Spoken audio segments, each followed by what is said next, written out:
Hello guys, good afternoon. Today I'm going to explain culture of microorganism in bioreactor or fermenter for the production of product. So on the basis of methodology, it is of three types: batch culture, fed batch culture and continuous culture. तो batch का एक मतलब ये होता है कि जैसे हम लोग स्कूल या कॉलेजेस में या कोचिंग में पूरा एक बैच चलाते हैं। मीन्स कि एक बार हमने एडमिशन दे दिया स्टूडेंट्स को, तो उसके बाद जब तक वो बैच ख़त्म ना हो जाए, फिनिश ना हो जाए, हम लोग इसको एंड अप नहीं करते और ना ही नेक्स्ट बैच को हम लोग स्टार्ट करते हैं। ठीक है, तो बिल्कुल यहाँ पर भी इसका मतलब यही होता है। बैच लगाने का मतलब यही है सेंटेंस कि हमने एक बार अपने माइक्रो ऑर्गेनिज्म को इनोकुलेट कर दिया अपने मीडियम में, तो उसके बाद जब तक हमारा प्रोडक्ट का फॉर्मेशन ना हो जाए कंप्लीट, हम उसको नहीं हटाते हैं। ठीक, तो कंप्लीट प्रोडक्ट के फॉर्मेशन के बाद ही हम अपना नेक्स्ट बैच स्टार्ट करते हैं। तो इस बेसिस पे मैंने यहाँ पे ग्राफिकल रिप्रेजेंटेशन किया है, क्योंकि यहाँ पर हम ग्राफिकल से ही समझेंगे और बाकी की चीज़ें मैं एक्सप्लेन कर दूँगी ओरली। ओके, तो पहला हम लोग समझते हैं यहाँ पे बैच कल्चर। बैच कल्चर में ग्राफ के थ्रू मैं आपको समझाऊंगी, ज़्यादा अच्छा होगा। यहाँ पर देखिए बनाया हुआ है हमने कंसंट्रेशन एंड टाइम के बेसिस पे। तो यहाँ पे जो डॉटेड लाइन शो हो रहा है ये डिसॉल्व ऑक्सीजन को शो कर रहा है।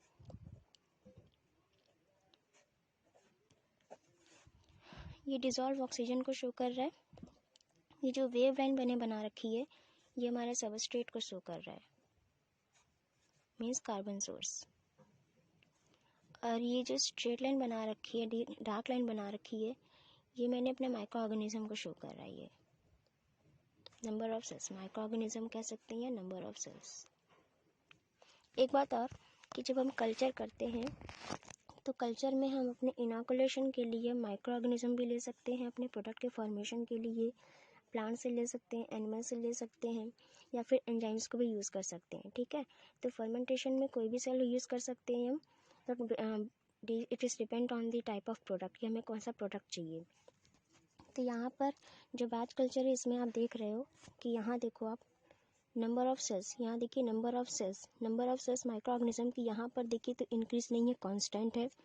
यहाँ पे आपको एक इंक्रीज दिख रहा होगा, फिर यहाँ आपको एक कांस्टेंट फेस नज़र आया होगा, फिर यहाँ पे डिक्लाइन दिख रहा है। तो थोड़ा सा मैं डिफाइन कर दूँ कि बैच और फेड बैच और कंटिन्यूस क्या है। बैच कल्चर में हम क्या करते हैं कि अपने सबस्ट्रेट जो होता है हमारा कंटिन्यू, हम सबस्ट्रेट को एक बार हमने ऐड कर दिया, सबस्ट्रेट एक बार हमने ऐड कर दिया उसमें अपना मीडियम, उसके बाद हम उसमें क्या करते हैं, उसको इनोकुलेट कर देते हैं माइक्रो ऑर्गेनिज्म से। ठीक है, मतलब हमने एक बार अपना सबस्ट्रेट प्रिपेयर किया, substrate one time preparation, one time input, one time output. Okay, fermenter में, बायोरिएक्टर में एक बार सबस्ट्रेट प्रिपेयर करके हमने इसमें डाला और उसके बाद हमने इसको इनोकुलेट कर दिया अपने माइक्रो ऑर्गेनिज्म से। देन हम उसको क्लोज कर देंगे, जिसको हम क्लोज सिस्टम भी बोल सकते हैं। ठीक, तो मतलब कम्प्लीटली क्लोज सिस्टम है ये। उसके बाद हम उसे टच नहीं करते, ना ही हम उसमें बीच में ड्यूरिंग फर्मेंटेशन हम उसमें ऐड करेंगे, ना ही हम अपना सबस्ट्रेट ऐड करेंगे, और ना ही हम उसमें अपना प्रोडक्ट रिमूव करते हैं। मीन्स हम इसमें से अपना प्रोडक्ट तभी रिमूव करेंगे जब हमारा कंप्लीट प्रोडक्ट का फॉर्मेशन हो जाएगा, कंप्लीट हमारा सबस्ट्रेट का यूज़ हो जाएगा। तो यहाँ पे जो सबस्ट्रेट दिखा रहा है ये वेव लाइन आप देख रहे हो, ये सबस्ट्रेट दिखा रहा है। तो जब तक ये सबस्ट्रेट कम्प्लीटली कंज्यूम्ड ना हो जाए तब तक हम इसको ओपन नहीं करते हैं और ना ही अपने प्रोडक्ट को हम रिमूव करते हैं। ठीक, और इसमें फेड बैच कल्चर में इसको सेमी बैच कल्चर भी कहते हैं। वैसे तो semi batch culture two types का होता है, fed batch culture and product batch culture, लेकिन नॉर्मली हम लोग ऐसे ही पढ़ते हैं fed batch culture. Okay, three type का ही पढ़ते हैं। तो यहाँ पे फेड बैच कल्चर में आप देखो, तो यहाँ पर डिसॉल्व ऑक्सीजन को ये शो कर रहा है, ये डिसॉल्व O2 को शो कर रहा है, ये नंबर ऑफ सेल्स। ठीक है, नंबर ऑफ सेल्स आप समझ रहे हो ना, माइक्रो ऑर्गेनिज्म हो सकती है, plant cell it can be animal cell, it can be bacterial cells, any cells हो सकती हैं, और एंजाइम हो सकती है हमारा। ठीक है, ये हमारा सबस्ट्रेट शो कर रहा है, सबस्ट्रेट का कंसंट्रेशन। और हाँ, कंटिन्यूस में बाद में आएंगे, पहले फेड बैच समझ लेते हैं। फेड बैच में क्या करते हैं, ये सेमी बैच है, it is a semi close system. Semi close हम कह सकते हैं, दैट मीन्स कि हम इसमें क्या करेंगे कि हम इसमें से प्रोडक्ट का रिमूवल नहीं करते हैं। प्रोडक्ट हम रिमूव तभी करेंगे जब तक कि हमारा सबस्ट्रेट कम्प्लीटली कंज्यूम ना हो जाए, या फिर हम कह सकते हैं जब तक हमें ये ना लगे कि हाँ हमारा प्रोडक्ट कंप्लीट फॉर्म हो चुका है। ठीक है, लेकिन हम सेमी बैच क्यों बोल रहे हैं, क्योंकि हम इसमें कंटिन्यू सबस्ट्रेट का एडिशन करते जाते हैं। During the fermentation, during fermentation हम इसमें सबस्ट्रेट का एडिशन कंटिन्यू करते हैं but no removal of product, means कि इनपुट तो इसमें कंटिन्यू होगा but output is one time. ये हम लिख देते हैं, ठीक। इसमें हम कह सकते हैं one time input and one time output. Okay, fed batch culture में क्या हुआ, ओनली इनपुट कंटिन्यू है बट आउटपुट वन टाइम है, ठीक। ये समझ में आया। अब इसमें आते हैं कॉन्टिन्यूअस में। कॉन्टिन्यूअस में देखो आप, ये जो डीप लाइन शो कर रही है, ये डीप लाइन शो कर रहा है नंबर ऑफ सेल्स को, नंबर ऑफ सेल्स को, और ये हमारा सबस्ट्रेट का कंसंट्रेशन। कॉन्टिन्यूअस में क्योंकि नाम में ही है कॉन्टिन्यूअस कल्चर, डैट मीन्स कि इसमें इनपुट और आउटपुट कंटिन्यू होती है। कंटिन्यू जैसे जैसे हमारा प्रोडक्ट बनता जाएगा वैसे वैसे हम प्रोडक्ट को रिमूव करते जाएंगे और हम सबस्ट्रेट को भी कंटिन्यू ऐड करते जाएंगे, जिससे क्या होगा कि हम सबस्ट्रेट को कंटिन्यू ऐड करें तो हमारे सबस्ट्रेट का जो लेवल है वो कम नहीं होगा। इसमें सबस्ट्रेट का लेवल कम होगा क्योंकि इसमें नंबर ऑफ सेल्स बढ़ रही है। नंबर ऑफ सेल्स इसलिए बढ़ रही है क्योंकि हमने क्या किया, अपने प्रोडक्ट को निकाला नहीं है, रिमूव नहीं किया है, तो हमारा सबस्ट्रेट और हम देते जा रहे हैं तो जो हमारा माइक्रो ऑर्गेनिज्म है वो उसको कंज्यूम करके अपने नंबर्स को बढ़ाएगा। नंबर को बढ़ाएगा तो कंजप्शन भी बढ़ेगा, कंजप्शन बढ़ेगा। अगर नंबर ऑफ सेल्स बढ़ेंगी, कंजप्शन बढ़ेगा तो प्रोडक्ट तो सबस्ट्रेट हमारा लेवल उसका डिक्रीज होगा। ओके, इधर हमने क्या किया, इधर हमने प्रोडक्ट को निकाल भी रहे हैं, रिमूव कर रहे हैं, तो प्रोडक्ट को रिमूव करने के दौरान कुछ सेल्स भी रिमूव हो जाती हैं, जिसकी वजह से नंबर ऑफ सेल्स कांस्टेंट है। यहाँ पे नंबर ऑफ सेल्स यहाँ पर नहीं बढ़ रही हैं, ठीक। जिससे क्या होगा, सबस्ट्रेट, और हम क्या कर रहे हैं इसमें सबस्ट्रेट भी कंटिन्यू ऐड कर रहे हैं। कंटिन्यू सबस्ट्रेट ऐड करने की वजह से यहाँ पे सबस्ट्रेट का डिक्लाइन आपको नहीं दिख रहा है, ये कांस्टेंट बना हुआ है। और इसमें नंबर ऑफ सेल्स जो है वो भी कांस्टेंट हैं। क्यों? क्योंकि हम इसमें से प्रोडक्ट को रिमूव करते जा रहे हैं। जैसे जैसे वो बनता जा रहा है तो प्रोडक्ट रिमूव हो रहा है। अब प्रोडक्ट रिमूव हो रहा है, साथ में प्रोडक्ट नहीं रिमूव होता है, उसके साथ कुछ कंटामिनेशन भी, कुछ उसके साथ मिक्सिंग भी रिमूव होते हैं। मीन्स कि उसमें debris, number of debris relieve हो जाते हैं। कुछ इसमें से टॉक्सिक सब्सटेंसेस जो प्रोड्यूस होते हैं वो भी उसमें मिक्स हो जाते हैं। कुछ नंबर ऑफ सेल्स इसमें से वो भी मिक्स हो जाती हैं और सारी चीज़ें इसमें से रिमूव होती हैं, ठीक। क्योंकि उसी बायोरिएक्टर में प्रोडक्ट का फॉर्मेशन हो रहा है ना। अब अगर ये फर्मेंटर है एक, ठीक, ये एक हमारा फर्मेंटर है। हमने क्या किया है कि इसमें अगर हमने सबस्ट्रेट का एडिशन कर दी, इसमें हमारा ये सबस्ट्रेट है, इसमें अगर हम इनोक्लूड कर दिए हैं नंबर ऑफ सेल्स, ये हमारी सेल्स है, तो क्या करेंगे, अपने ग्रोथ को बढ़ाएंगे। सबस्ट्रेट को ये क्या करेंगे, यूज अप करेंगे। जैसे जैसे सबस्ट्रेट यूज़ होगा, अगर हम इसमें सबस्ट्रेट ऐड नहीं करेंगे तो क्या, अब बताओ, ये नंबर ऑफ सेल्स ये बढ़ेंगी तो ये तो जितना है कि ये बढ़ना है ना। ये यूज़ करेंगी, डिवाइड करेंगे, नंबर ऑफ सेल्स इंक्रीज कर जाएंगी, ठीक। अब जब तक ये सबस्ट्रेट यहाँ पे हमें प्रेजेंट है, मिल रहा है, तब तक ये सेल्स बढ़ेंगी। लेकिन तब क्या, जब सबस्ट्रेट यूज अप हो जाएगा तब क्या होगा, तब इनकी ग्रोथ होगी क्या, नंबर ऑफ सेल्स, जो माइक्रो ऑर्गेनिजम्स हैं, सेल्स की ग्रोथ होगी नहीं होगी, रुक जाएगी, कुछ समय तक रुकी रहेगी जब तक वो सर्वाइव कर सकती हैं। और उसके बाद क्या होगी, इनकी डेथ हो जाएगी, है ना। तो इस दौरान ये क्या करते हैं, प्रोडक्ट का फॉर्मेशन करती हैं। कल मैंने बताया था, क्या बताया था वो, प्राइमरी मेटाबोलाइट और सेकेंडरी मेटाबोलाइट। तो अपने सर्वाइवल के लिए क्या करती हैं, प्राइमरी मेटाबोलाइट, प्राइमरी मेटाबॉलिज्म पथवे के थ्रू पहले प्राइमरी मेटाबोलाइट का फॉर्मेशन करेंगी, ठीक। और जब सेकेंडरी मेटाबोलाइट को बताया था मैंने, सेकेंडरी मेटाबॉलिज्म पथवे तभी चलता है यहाँ पर जब उनका स्टेशनरी फेज स्टार्ट होता है। स्टेशनरी फेज जब उनका स्टार्ट होगा, मतलब जब उनकी ग्रोथ रुक जाएगी, उनकी ग्रोथ नहीं हो पाएगी, उनको सबस्ट्रेट नहीं मिलता है, तब वो क्या करती है, सेकेंडरी मेटाबोलाइट का फॉर्मेशन स्टार्ट कर देती हैं, ठीक है, नंबर ऑफ सेल्स। तो इससे क्या होगा कि वो उनके खुद के लिए भी कुछ, इस दौरान क्या होता है कि कुछ टॉक्सिक सब्सटेंस का प्रोडक्शन हो जाता है जो उनके खुद के लिए भी टॉक्सिक होता है, उनकी खुद का भी डिक्लाइन कर देता है, ये उनके लिए भी टॉक्सिक होता है, सेल्स के लिए भी, क्योंकि वो नहीं चाहती हैं अपने प्रोडक्शन के लिए। मैंने अपनी प्रीवियस वीडियो में मैंने क्लियर मेंशन किया था कि जो प्राइमरी मेटाबोलाइट होते हैं वो अपने सर्वाइवल के लिए प्रोड्यूस करते हैं, लेकिन सेकेंडरी मेटाबोलाइट अपने सर्वाइवल के लिए प्रोड्यूस नहीं करते हैं, है ना। तो अब यहाँ पे देखो, आप ग्राफ क्लियर हो रहा होगा आपको कि यहाँ पर देखो, जैसे ही मैंने अपना वन टाइम इनपुट किया, सबस्ट्रेट डाला, तो नंबर ऑफ सेल्स, ये हमारा यहाँ पे लैग फेज देखने को मिल रहा है। ये लैग फेज हमें देखने को मिल रहा है। ये क्यों? क्योंकि मैंने ये कल मेंशन किया था इसमें कि जैसे ही हम माइक्रो ऑर्गेनिज्म में सबस्ट्रेट प्रोवाइड करते हैं माइक्रो ऑर्गेनिज्म को, तो पहले खुद को एक्लीमेटाइज करता है, ठीक। तुरंत तो अपने नंबर्स को, अपने ग्रोथ को बढ़ाना शुरू नहीं करता है। तो पहले हमें कुछ देर तक, और जिस टाइम ड्यूरेशन तक वो अपनी ग्रोथ को बढ़ाता नहीं है, वो सिर्फ नॉर्मल कांस्टेंट रहता है, मीन्स एक्लीमेटाइज होता है, उस फेज़ को हम बोलते हैं लैग फेज। ये हमें लैग फेज मिला है, ठीक। उसके बाद जिस टाइम ड्यूरेशन पे वो अपनी ग्रोथ को बढ़ाना शुरू करता है, इसलिए हमें देखो यहाँ पे सबस्ट्रेट का जो कंजप्शन है वो भी कांस्टेंट मिला है, क्योंकि यहाँ पे सबस्ट्रेट का कंजप्शन नहीं हो रहा है, ठीक। ये हमें कांस्टेंट मिला है, इसलिए उनकी ग्रोथ भी नहीं हो रही, लैग फेज देखने को मिला। उसके बाद जब वो अपने आप को खुद को एक्लीमेटाइज उन्होंने कर लिया, तो उसका कंजप्शन स्टार्ट कर दिया उन्होंने। जब उन्होंने उसका कंजप्शन स्टार्ट किया तो ये कार्बन सोर्स डिक्रीज़ होने लगा ना।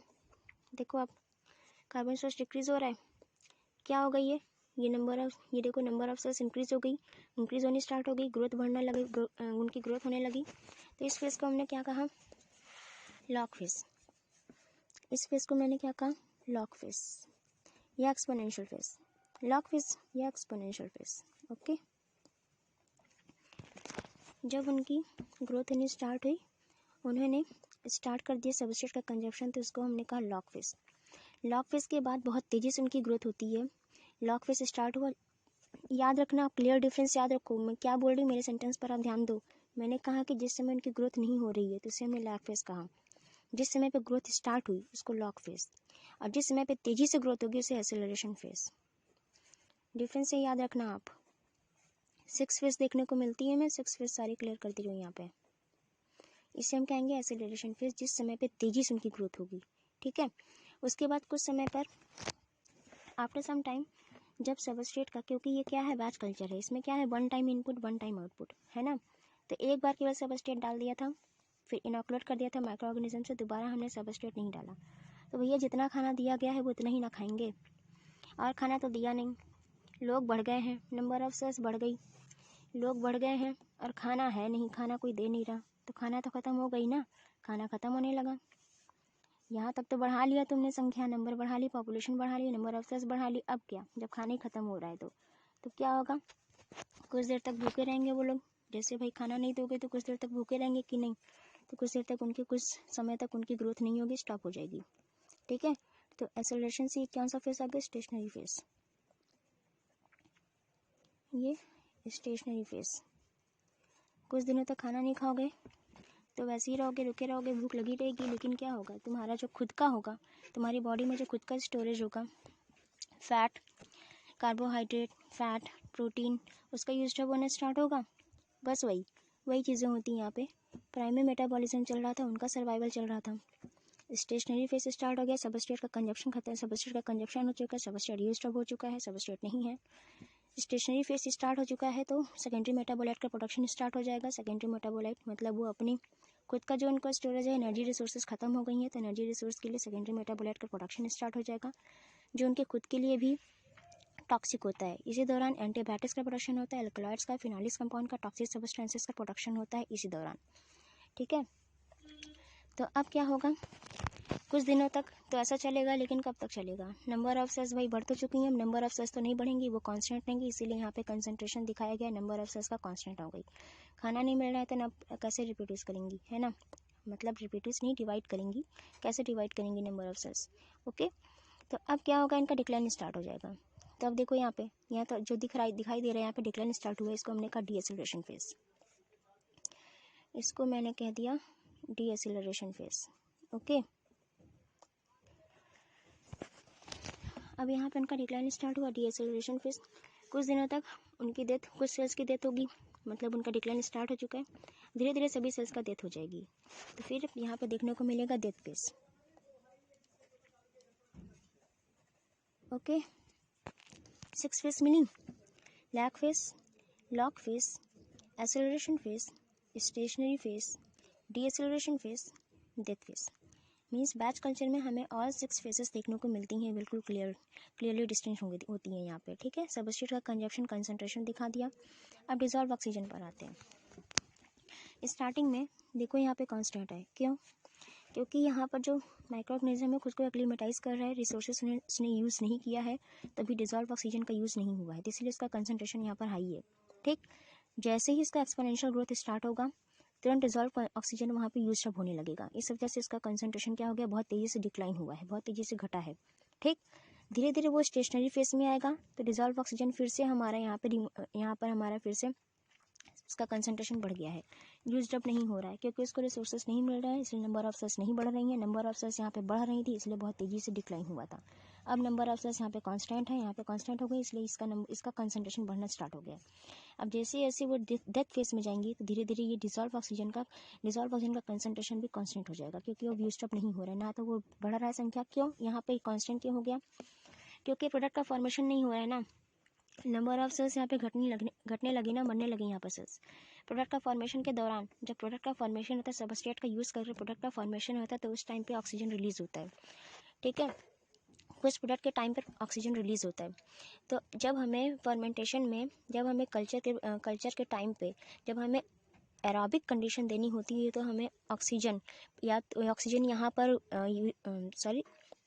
प्रोड्यूस भी होती है, प्लस हम लोग बाहर से भी देते हैं, मीन्स के फर्मेंटर्स हम लोग बबलिंग करते हैं। ठीक है, यहाँ पे कुछ हम लोग स्पेस बनाते हैं और आउटर मीडिया से हम लोग, आउटर साइड से, आउटर इन्वायरमेंट से हम लोग यहाँ पर ऑक्सीजन की सप्लाई करते हैं, ठीक है, तो एरोबिक कंडीशन मिलती है। और हम लोग स्ट्रिंग टाइप भी यूज़ करते हैं, मीन्स कि आपने यहाँ पे ऐसे पंखे जैसा कोई चीज़ देखी होगी, वो क्या करता है, चलाने का काम करता है, मथनी सुना है ना, उसको चलाने का काम करता है, उसको बोलते हैं स्ट्रिंग।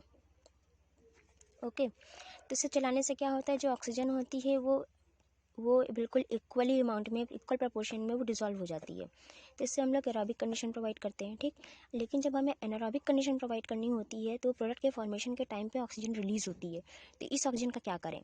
हमने क्या किया कि वेसल को हमने क्लोज कर दिया है, फर्मेंटर हमने क्लोज्ड फर्मेंटर का यूज़ किया है। ठीक है, लेकिन प्रोडक्ट के फॉर्मेशन में जब ऑक्सीजन रिलीज हो रही है तो उसके लिए हम क्या करते हैं कि कुछ सबस्ट्रेट हम लोग मिला देते हैं, इसमें स्टार्टिंग में ही हम लोग कुछ मिला देते हैं। उससे क्या होता है कि CO2 का प्रोडक्शन होता है, जिससे क्या होता है, जो डिजॉल्व ऑक्सीजन होती है वो यूज अप हो जाती है। ठीक है, कार्बन डाइऑक्साइड की वजह से। तो इसलिए, लेकिन हमें यहाँ पर देखो हमने ऐसा कुछ नहीं किया है, यहाँ पे डिजॉल्व ऑक्सीजन का कंसंट्रेशन इसीलिए दिखा रहा है क्योंकि नंबर ऑफ सेल्स हमारी कांस्टेंट हो गई, तो डिजॉल्व ऑक्सीजन का बढ़ गया संख्या प्रोडक्ट के फॉर्मेशन के टाइम पे डिजॉल्व ऑक्सीजन का कंसंट्रेशन बढ़ गया है, उसके बाद नंबर ऑफ सेल्स डिक्रीज होने लगी हैं क्योंकि सेल्स की डेथ होने लगी है, तो इसलिए इसका कंसंट्रेशन बिल्कुल कांस्टेंट हो गया है। ओके, ये समझ में आया? अब इसके एडवांटेज और डिसएडवांटेज में आते हैं। तो इसका टाइम ड्यूरेशन जो होता है वो बहुत शॉर्ट होता है, बहुत तेज़ी से प्रोडक्ट का फॉर्मेशन होता है। कंटामिनेशन इसमें बहुत कम है, कंटामिनेशन आप समझते हो बहुत अच्छे से। अगर हम बाहर से कोई चीज़ मिक्सिंग करेंगे तो ये तय है कि ऐसा हो सकता है कि बाहर के कोई सेल्स, क्योंकि एयर में भी वायरस होते हैं, बैक्टीरियाज होते हैं, तो बाहर की कोई सेल्स होती हैं जो मिक्स हो सकती हैं, हमारे प्रोडक्ट को ख़राब कर सकती हैं। तो कंटामिनेशन रिस्क इसमें लेस है, हैंडलिंग इसकी बहुत अच्छी है, बस आप एक बार डाल दो, दोबारा आपको कुछ करना नहीं है, हैंडलिंग बहुत ईजी है इसकी। कंप्लीट कन्वर्जन हो जाता है, जितना भी सबस्ट्रेट है इसमें सारा का सारा यूज्ड अप हो गया प्रोडक्ट के फॉर्मेशन में। ओके, इसका डिसएडवांटेज देखो आप, डिसएडवांटेज ये है कि इसमें कुछ चीज़ें मिक्स हो जाती हैं, लाइक जैसे कि स्टेशनरी फेज के टाइम पे कुछ टॉक्सिक सब्सटेंस बन गया अगर, अब प्रोडक्ट हम रिमूव तो नहीं कर रहे हैं, वन टाइम आउटपुट है, जब तक हमारा सबस्ट्रेट पूरी तरह से कंज्यूम ना हो जाए तब तक हम प्रोडक्ट को रिमूव नहीं कर रहे हैं। तो इस टाइम पे जो चीज़ें हम नहीं चाहते हैं, अनवांटेड प्रोडक्ट जो फॉर्म हुआ है, टॉक्सिक सब्सटेंस जो फॉर्म हुआ है, वो भी हमारे प्रोडक्ट में मिक्सअप हो गया है, वो भी हमारे प्रोडक्ट में मिक्स हो जाता है, जिसकी वजह से हमारा प्रोडक्ट ख़राब हो जाता है। तो मिक्सिंग हो गई ना, ये हमारा डिसएडवांटेज है। इसका प्रोडक्टिव टाइम बहुत लेस है और इसका प्रोडक्ट जो फॉर्म होता है वो भी बहुत कम, क्योंकि हमने भाई बाहर से देखो, अब अगर नंबर ऑफ सेल्स हम चाहते हैं कि हमको प्रोडक्ट बिल्कुल मैक्सिमम मिले, बहुत ज़्यादा अमाउंट में मिले, तो इसके लिए ज़रूरी है ना जो माइक्रो ऑर्गेनिज्म है मरे ना, माइक्रो ऑर्गेनिज्म लंबे समय तक जिंदा रहें, तभी तो वो ज़्यादा से ज़्यादा प्रोडक्ट का फॉर्मेशन करेंगे। तो इसके लिए सबस्ट्रेट कॉन्टिन्यूस प्रोवाइड करना चाहिए, लेकिन जब प्रोवाइड नहीं किया है तो प्रोडक्ट हमें बहुत कम मिलता है, बहुत थोड़ा सा। ठीक, कॉस्ट बहुत ज़्यादा है इसके, बहुत कॉस्टली है। चलो आगे आते हैं फेड बैच में। डिस्क्राइब कर दिया था मैंने फेड बैच क्या होता है, इसको समझते हैं। यहाँ पे हमने क्या किया है कि कॉन्टिन्यूस इनपुट कर रहे हैं हम और आउटपुट वन टाइम है। अब इसमें देखो आप, ये लैग फेज देखने को मिल रहा है ना, एक्लीमेटाइजेशन होगा, लैग फेज देखने को मिल रहा है यहाँ पे। देन सबस्ट्रेट को यूज़ किया करेगा, अपने आप को सबस्ट्रेट को यूज़ करेगा, नंबर ऑफ सेल्स बढ़ाएगा, लॉग फेज देखने को मिलेगा। ठीक, उसके बाद बहुत तेज़ी से वो अपने नंबर को बढ़ाएगा, एक्सेलरेशन फेज मिलेगा। ठीक, एक्सेलरेशन के बाद ये एक्सपोनेंशियली बढ़ाते ही जा रहा है। मतलब ये हमारे एक बार एक्सपोनेंशियल स्टार्ट हुआ तो एक्सपोनेंशियली देखने को मिल रहा है। हमें इसमें स्टेशनरी मिला क्या? नहीं मिला, स्टेशनरी फेज नहीं मिली हमें इसमें। ओके, तो इसलिए इसमें हम क्या करते हैं, सबस्ट्रेट को हम कंटिन्यू हम इसमें सप्लाई करते जा रहे हैं, सबस्ट्रेट का कंटिन्यू सप्लाई करते जा रहे हैं, लेकिन हमने प्रोडक्ट को नहीं निकाला है। ठीक है, डिजॉल्व ऑक्सीजन देखो आप इसमें डिजॉल्व ऑक्सीजन, ये समझ में आ रहा है आपको, कांस्टेंट है, एक्लिमेटाइजेशन चल रहा है ये। उसके बाद बहुत तेज़ी से घटा क्योंकि नंबर ऑफ सेल्स बढ़ी। उसके बाद देखो आप यहाँ पे कुछ समय के लिए कांस्टेंट हुआ। ठीक, क्यों? क्योंकि जब तक सबस्ट्रेट कम हुआ, सबस्ट्रेट का लेवल कम हुआ, जब तक हमने सबस्ट्रेट बाहर से हमने सप्लाई नहीं किया, तो अभी हमने बाहर से सप्लाई नहीं किया है, इस वजह से यहाँ पे थोड़ा सा ये कांस्टेंट हो गया है। जैसे ही हमने बाहर से सप्लाई किया, फिर से नंबर ऑफ सेल्स बहुत तेज़ी से बढ़ी और बहुत तेज़ी से कंज्यूम होना स्टार्ट हो गया ये। ठीक, तो इसलिए ऑक्सीजन का लेवल देखो यहाँ पे कम हो गया। यहाँ पे थोड़ी देर के लिए बढ़ा था क्योंकि हमने सबस्ट्रेट सप्लाई नहीं किया था। जब हमने सबस्ट्रेट सप्लाई किया तो इस वजह से ऑक्सीजन का लेवल यहाँ पे फिर से कम होना स्टार्ट हो गया है। ठीक है, अब यहाँ पे क्या होता है, हम प्रोडक्ट नहीं निकालते हैं। यहाँ भी प्रोडक्ट हमें बहुत ज़्यादा अमाउंट में मिलता है। अगर इसका एडवांटेज देखें तो यहाँ पे प्रोडक्ट हमें बहुत ज़्यादा मिलता है। इनफैक्ट 1000 टाइम मैक्सिमम प्रोडक्ट मिलता है हमको बैच कल्चर से। ठीक है, क्योंकि यहाँ पे हम क्या कर रहे हैं, सबस्ट्रेट को कंटिन्यूअस सप्लाई कर रहे हैं, तो नंबर ऑफ सेल्स बढ़ रही हैं, जिसकी वजह से क्या होता है, कुछ रिकॉम्बिनेंट सेल्स भी फॉर्म हो जाती हैं। नंबर ऑफ सेल्स क्या कर रहे हैं, हम प्रोडक्ट को रिमूव नहीं कर रहे हैं और कंटिन्यू सप्लाई करते जा रहे हैं, तो कुछ रिकॉम्बिनेंट सेल्स भी फॉर्म हो जाती हैं इनमें। ठीक, अब इसके डिसएडवांटेज में आते हैं। कंटामिनेशन रिस्क हाई है, बाहर से इनपुट कर रहे हैं, बार बार इनपुट कर रहे हैं फर्मेंटेशन के टाइम पे, तो कंटामिनेशन रिस्क बहुत हाई है। इसमें कंटामिनेशन रिस्क बहुत हाई है। इसमें सबसे ज़्यादा मेजर जो प्रॉब्लम आती है प्रोडक्ट इनहिबिशन और सबस्ट्रेट इनहिबिशन की। प्रोडक्ट इनहिबिशन क्या होता है, आपने पढ़ा होगा, एंजाइम इनहिबिशन, वही चीज़ है। प्रोडक्ट इनहिबिशन भी मीन्स कि जब प्रोडक्ट का फॉर्मेशन होता है कोई भी प्रोसेस के थ्रू, किसी भी रिएक्शन या प्रोसेस के थ्रू जिस प्रोडक्ट का फॉर्मेशन हो रहा है, वो अपने ही प्रोडक्ट के फॉर्मेशन के लिए उसको इनहिबिट कर देता है। ठीक, उसी एंजाइम में उसी नंबर ऑफ सेल्स पर टॉक्सिक का काम करने लगता है, जिसकी वजह से उस प्रोडक्ट का दोबारा फॉर्मेशन रुक जाता है, स्टॉप हो जाता है, हो नहीं पाता। ये मेजर प्रॉब्लम इसमें देखने को मिली है। सबस्ट्रेट इनहिबिशन, प्रोडक्ट इनहिबिशन, ये प्रोडक्ट इनहिबिशन मेनली हमें मिल जाता है प्रोडक्ट बैच कल्चर में, और सबस्ट्रेट इनहिबिशन मिलता है फीड बैच कल्चर में मेनली। क्योंकि मैंने आपको बताया था कि सेमी बैच हम लोग जो 3 मेजर पढ़ते हैं, 3 मेजर होता है, बैच, सेमी बैच और कॉन्टिन्यूअस, जिसमें से सेमी बैच के 2 टाइप्स होते हैं, feed batch culture, product batch culture. लेकिन आपके सिलेबस में जहाँ तक मुझे पता है बैच, फीड बैच और कॉन्टिन्यूअस बैच है, तो क्योंकि मुझे तो यही भेजा गया है तो मैं यही बता रही हूँ। ओके, अब इसमें आते हैं continuous batch culture. Continuous batch culture में क्या होता है कि अगर इसमें कुछ रिकॉम्बिनेंट सेल्स जो बनती हैं, वो सेल्स को वो रिमूव हो जाती हैं, टॉक्सिक सब्सटेंस का प्रोडक्शन नहीं हो पाता है, जो क्योंकि हम इसमें कंटिन्यूअस हम अपना प्रोडक्ट जैसे ही बन रहा है वैसे प्रोडक्ट को हमने रिमूव कर लिया। जैसे ही प्रोडक्ट का फॉर्मेशन हुआ, हम टाइम टू टाइम इसका प्रोडक्ट का रिमूव कर लेते हैं और टाइम टू टाइम सबस्ट्रेट को इसमें सप्लाई करते रहते हैं। तो इससे क्या होगा, अब बताओ आप, कि जैसे ही प्रोडक्ट बना, प्रोडक्ट को रिमूव किया, मैंने बताया ना कि उसी सेम फर्मेंटेशन में, उसी सेम फर्मेंटर में, बायो रिएक्टर में प्रोडक्ट भी बन रहा है और नंबर ऑफ सेल्स भी इंक्रीज हो रही हैं, उसी में सबस्ट्रेट कर रहे हैं। तो प्रोडक्ट को रिमूव करने के दौरान कुछ सेल्स भी रिमूव हो जाती हैं, कुछ microorganism, plant cell, animal cell, fungi cell, bacterial cells भी रिमूव हो जाती हैं। ठीक, तो इससे क्या होगा, जो हमारा नंबर ऑफ सेल्स है वो कॉन्स्टेंट रहेगा। यहाँ पे कंसंट्रेशन देखो, इसका नंबर ऑफ सेल्स इसीलिए कॉन्स्टेंट दिखा रहा है। ठीक, और सबस्ट्रेट का कंसंट्रेशन भी कांस्टेंट दिखा रहा है क्योंकि हम सबस्ट्रेट इसमें बाहर से सप्लाई कर रहे हैं। ठीक है, लेकिन इसमें एक प्रॉब्लम ये भी आती है कि आप नंबर ऑफ सेल्स को कांस्टेंट नहीं बना सकते हो, क्योंकि कभी कभी ऐसा होता है कि प्रोडक्ट को रिमूव करने के दौरान नंबर ऑफ सेल्स ज़्यादा रिमूव हो जाती हैं या फिर कम रिमूव हो पाती हैं, जिसकी वजह से यहाँ पे वेरिएशन देखने को मिलता है। तो ये बहुत यहाँ पर ध्यान देने की बात होती है कि आप इसमें बहुत ध्यान देकर आप प्रोडक्ट को रिमूव करो। ठीक, तब इसके एडवांटेज और डिसएडवांटेज में आते हैं। इसमें जो प्रोडक्ट इनहिबिशन की प्रॉब्लम जो फीड बैच कल्चर में आ रही थी, वो बहुत तेज़ी से रिड्यूस होती है। इसमें प्रोडक्ट इनहिबिशन नहीं हो पाता है, क्यों? एक्यूमुलेशन नहीं होता ना प्रोडक्ट का, इसमें प्रोडक्ट का एक्यूमुलेशन हो रहा था ना, इसमें भी हुआ प्रोडक्ट का एक्यूमुलेशन, टॉक्सिक सब्सटेंस का एक्यूमुलेशन, प्रोडक्ट का एक्यूमुलेशन, टॉक्सिक सब्सटेंस का एक्यूमुलेशन। इसमें वो प्रॉब्लम नहीं आ रही है। हम प्रोडक्ट को रिमूव कर ले रहे हैं जिसकी वजह से एक्यूमुलेशन नहीं हो रहा है, एक्यूमुलेशन नहीं हो रहा है तो प्रोडक्ट का इनिबिशन नहीं हो रहा है। ये प्रॉब्लम इसमें कम हो गई है। ठीक, इसका प्रोडक्टिविटी बहुत हाई होती है इसकी भी, इसमें भी।